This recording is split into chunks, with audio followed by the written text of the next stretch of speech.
Welcome back to the channel. Today we have a pretty awesome video. This is of course a 2013 Shelby GT500 with a 5.8 Trinity, 662 horsepower.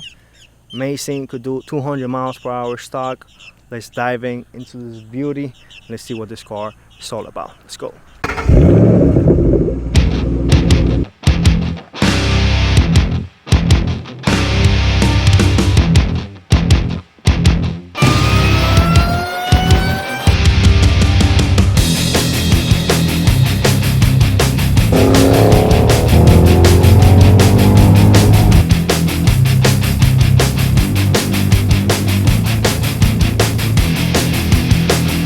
Obviously this car needs no introduction. This is one of the most iconic cars ever built.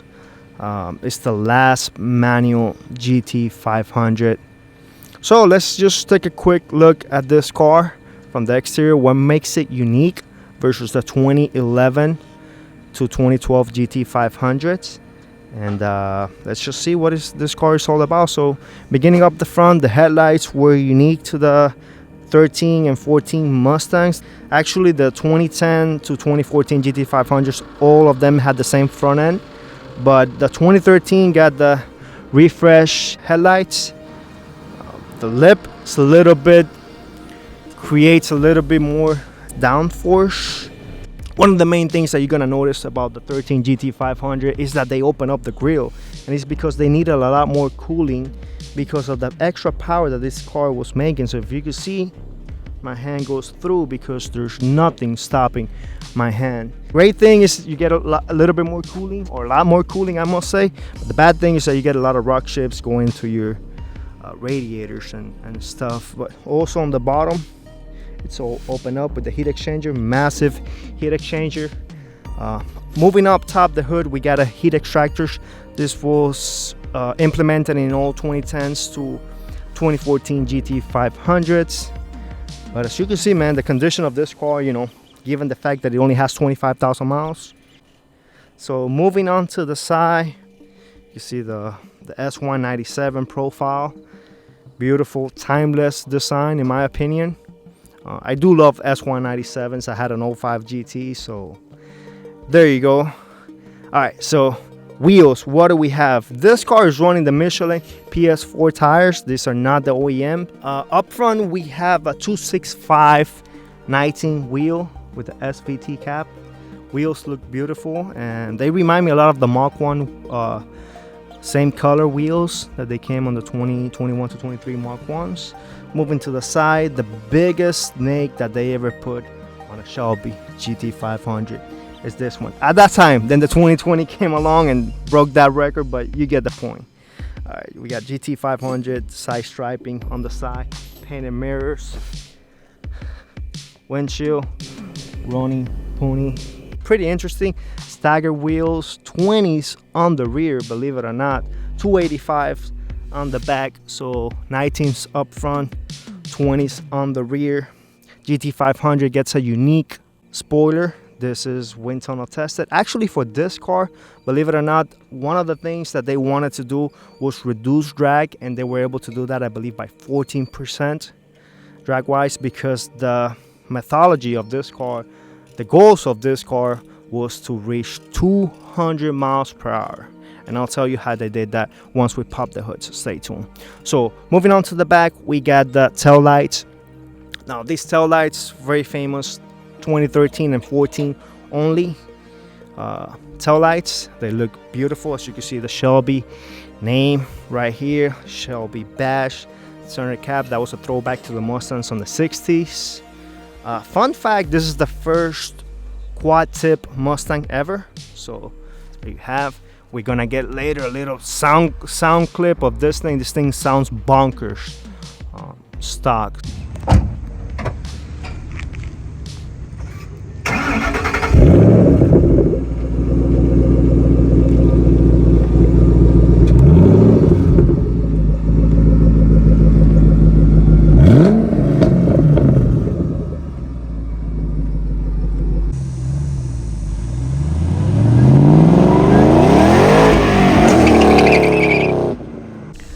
So the 2013 to 14 GT500. Let me give you a little story and a little bit background of this car. So this car, the mission was, they had a few objectives. One was to be the most powerful V8 in the world. And they accomplished that. Production, mass production. Second, it was the first muscle car, believe it or not, to hit 200 miles per hour. And some say they didn't do that, but in my opinion, they did that. So there was a few tricks that they did with this car to be able to do that, and I'm gonna show you. In order to be able to do the 200 miles per hour, you don't need to go in sixth. You actually do it in fifth. So top of fifth gear gets you to 200. Sixth gear, honestly, is just an overdrive. It's just for fuel economy wise. And interestingly enough, this car was able to avoid the guzzler tax, which is incredible for that era. So that's pretty neat when you think about it. You know, for under $60,000 at that time, be able to have a car that could do 200 miles per hour, highest horsepower V8 in the world. Also, another cool thing, if we look back here and underneath the car, I don't know if you can see it, but this car, all these cars have a carbon fiber drive shaft. So also the Tremec, it was revised for this car. They give it a longer first and I believe second gear to be able to do the 0 to 60 in 3.5 seconds, which is pretty bad to the bone. If you want to know about quarter miles, I got you. 11.6 at 126 miles per hour, making it faster than the Camaro CL1, and I believe as fast as the Corvette CR1 at the time. Maybe the CR1 was a little bit faster due to the curb weight of this car. Speaking about curb weight, 3850, around there. All right, so there you guys have it. This is the Trinity 5.8 liter V8 that produced an astonishing, think about this, guys, 662 horsepower, 631 foot-pounds of torque. Now, up here we have a 2.3 TVS blower that on a stock pulley like this car is bone stock, besides a cash can that gives you no horsepower. 14 PSI breathing through this engine into this motor. This is a 9:0 to 1 compression motor. They dropped the compression ratio versus the Coyotes of the era just to be able to handle the 2.3 liter TVS blower. But think about this, guys. 5.8, 662 horsepower. Now, I want you to go back to 2011 when this car was announced. No car at that time was making that type of horsepower. This car broke the records. This is the highest production V8 horsepower-wise in the world. Think about this. A car that started under $60,000. This car started under $60,000. To get that type of horsepower, unbelievable.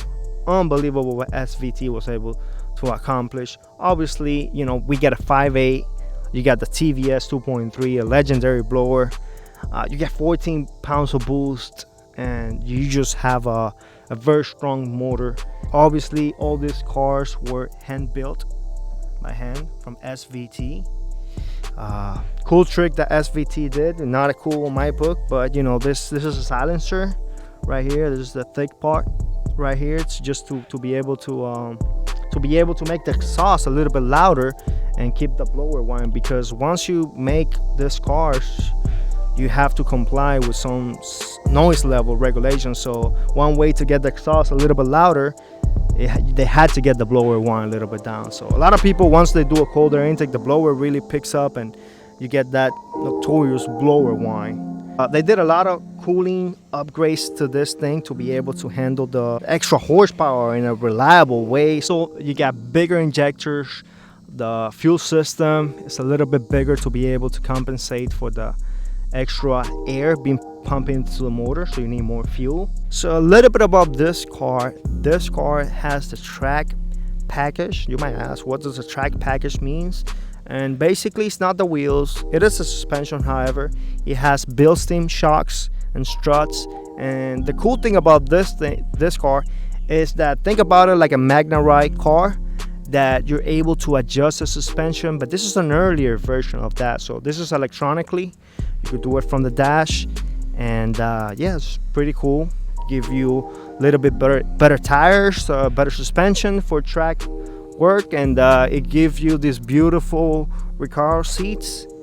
As you can see, it's just the Recaro seats are super nice. Suede insert. We're gonna get to review a little bit of that. Still a solid axle on the rear, so no independent rear suspension for the Mustang until 2015. But a lot of people say that this car handles great, and yeah, it was just more of a straight line beast that could also corner for the time. Oh, pretty cool. This is the key of the car, you know, SVT. Very nice. Thank you, sir. All right, guys, so let's just move into the interior of the 2013 GT500. And like I said, this car has the Recaro seats, and they look fantastic. Not only they look fantastic, they feel fantastic because we have suede inserts. Plus the bolstering of this thing is pretty neat and pretty badass. We also got some Alcantara on the steering wheel. Sitting inside the GT500 is just a very comfortable ride thanks to these Recaro seats. I love how the shifter falls in your hands, kind of like S550 in a way. Steering wheel, pretty nice size. I like the 9 and 3. I like the suede inserts on the steering wheel. We have a 7-inch infotainment. We have the Tremec TR6060, great transmission. Like I was saying, it was improved first, also not improved, it was giving a longer gear ratio first and second to be able to do the 3.5 seconds 0 to 60. If we move right here, this is the very first Mustang ever to have launch control, right? And why do you need launch control? To be able to put the power down, to be able to get to 0 to 60 in 3.5 seconds. You also have the adjustable suspension right here, which is a little bit of the early Magna ride that we were gonna see in the 2015 Shelby GT350s. So this is the first. Quality is not the best, plastics, but you know, S550 has, you know, same, you know, plastics and things like that. A lot of people give it crap because this thing feels a little bit hard, whatever. This is a driver's car, and who cares about those things? One thing that was unique was the 220 mile per hour speedo. And another cool thing, I don't know if you know this, but this car could rev to 7,000 RPMs, which it was wow for, especially for a 5.8 liter V8. You know, normally these cars will rev only to like 6,000, especially the 5.4. So I don't know if they did something with the cams to be able to make him, probably they tweak a little bit the cams to be able to rev it out a little bit and keep the power band, or if that was thanks to the 2.3 liter TVS blower. You know, you got the cool snake on the seats, very comfortable. Clutch action is actually not bad. You see, first gear, little bit of resistance, I think positive. Stock shifter, right?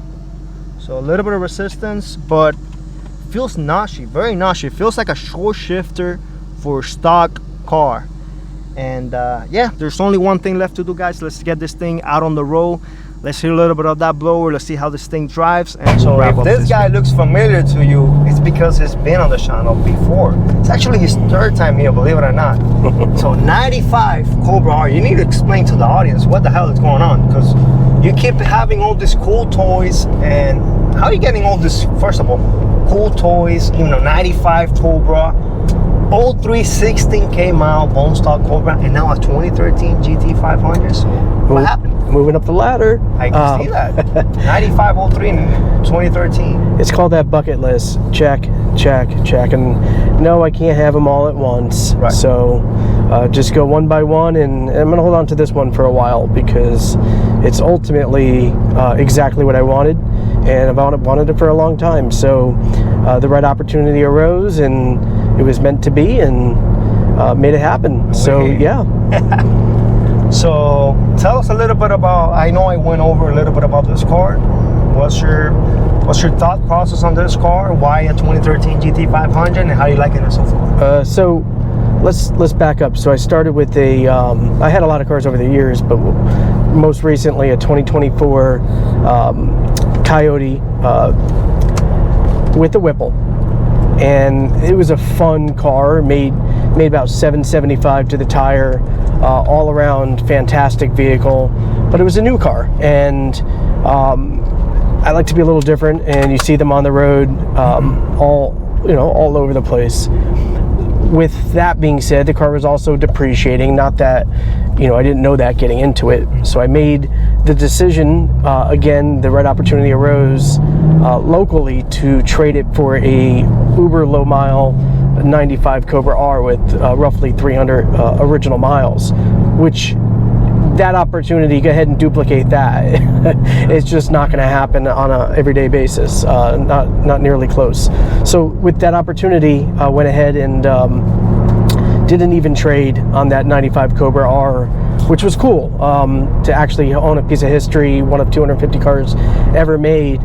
But in reality, 300 miles on a 95 Cobra R, it's something that you can't drive it. Yeah. And like I said earlier, I don't have the space to house multiple cars. So with that being said, the 95 Cobra R, with the right situation again, was traded for an 03 Terminator with just under 17,000 miles.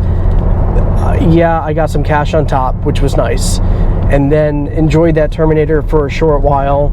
And then again, the perfect situation arose where a gentleman really wanted an 03 Terminator, and he happened to have this car, which is a 13 GT500. We made arrangements and did a trade for 03 Cobra. Even trade. It was an even trade, yes. Yep. Yeah, this car has a little bit more miles on it, and it does have some love marks. It's overall a really good car. Yep. All right, guys, so a little bit of my perspective from the passenger side. This car does have the track pack, and it feels a little bit stiff, the suspension. Is that fair to say? It is fair. Yeah, so what we'll do is we'll play with it.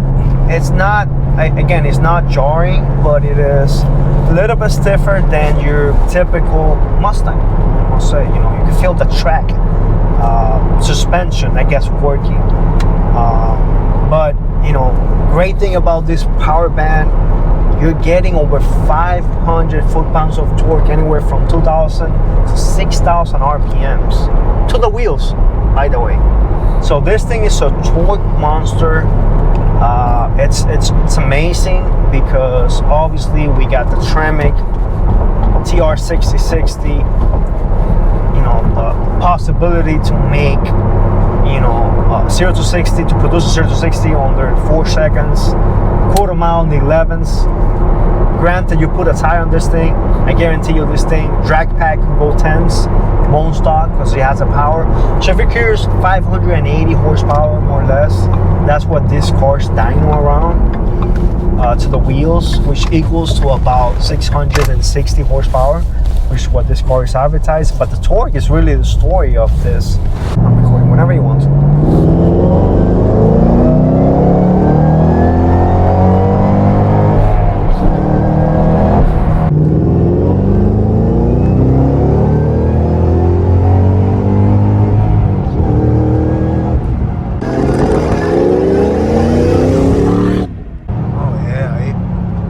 Throws you back on the seat. It's just exactly what it is, a torque monster. So he started that pool from 2,000 RPMs, and it's just kept going and going. You went 7,000? 6,800. Yes.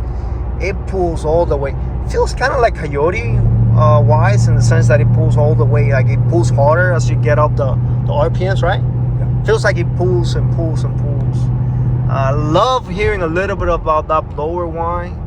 Yeah, the TBS, you get a little bit of blower whine. Now, it's not a lot, but it's a lot more than the 2020 GT500. That car, you hear nothing. Yeah, it feels like a muscle car. And good thing about this guy, maybe not you collector guys are gonna appreciate this, but this car is gonna get a cold air intake and a pulley, right? And a heat exchanger. And a heat exchanger, yep. So it's gonna be making some good power. I'm guessing 650 plus wheel. Yep, shout out to Chris over at Blow by Racing, who's going to do the work out in Fort Myers. So Blow by Racing, guys, not a sponsor, but this guy is really cool. He was an actual guy that tuned my 03 Cobra. When no one wanted to tune my car, he did it, and it ended up making a lot of horsepower, 530 real wheel horsepower on just a 93 Ford Ethan with just, you know, stock header, stock everything.